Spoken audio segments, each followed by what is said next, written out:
Hello, my name is Oluwale Godwin. Welcome back to Econometrics. Today we shall be talking about money. We've spoken about the asset market before, so today it's all about money. This class is useful in itself. However, it serves as a raw material for our classes on the ISLM model. We've taught the labor and the goods market extensively, and we have to study the money market to have a basic understanding of the underlying concepts on which the ISLM model is built. What is money? Money is a financial asset people in a society regularly use when purchasing or selling goods and services.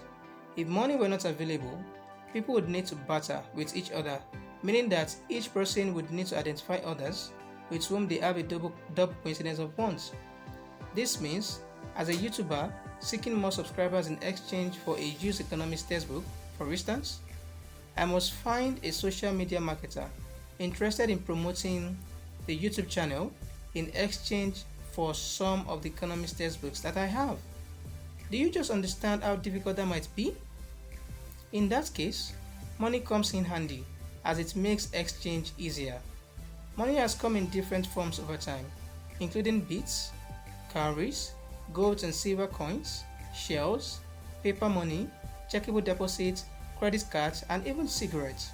Cigarettes were used in places such as German prisoner of war camp during the Second World War. But we can broadly categorize all these types of money into three different categories. What are they? 1. Commodity money. What is commodity money?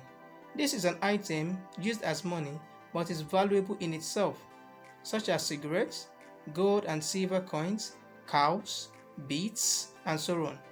People could just take their gold and silver coins to a goldsmith and convert it into whatever it is that they want, which is different from money.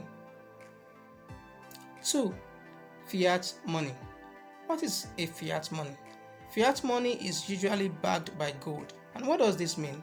This simply means that banks have gold somewhere equivalent to the value of whatever it is on the fiat money. So fiat money is a form of money that do not have intrinsic value in themselves besides the value put on them and must not be rejected by anyone because the government has declared them legal tender. This includes paper money that cannot be converted into something else. Examples of fiat money include the Nigerian naira, Ghana cedis, Kenyan shilling, Angolan kwanza, Botswana pula, etc. 3.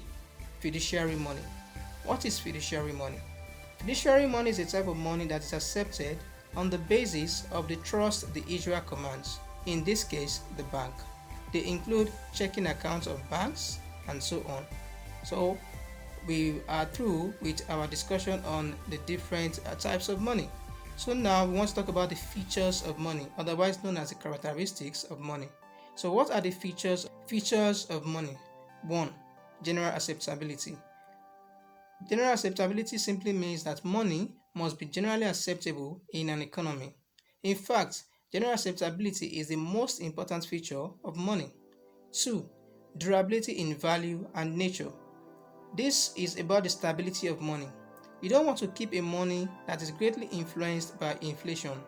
For instance, you don't want to keep a Zimbabwe's dollar, whose inflation rate was 785.55% from 765.57% in April 2020, according to Business Tech.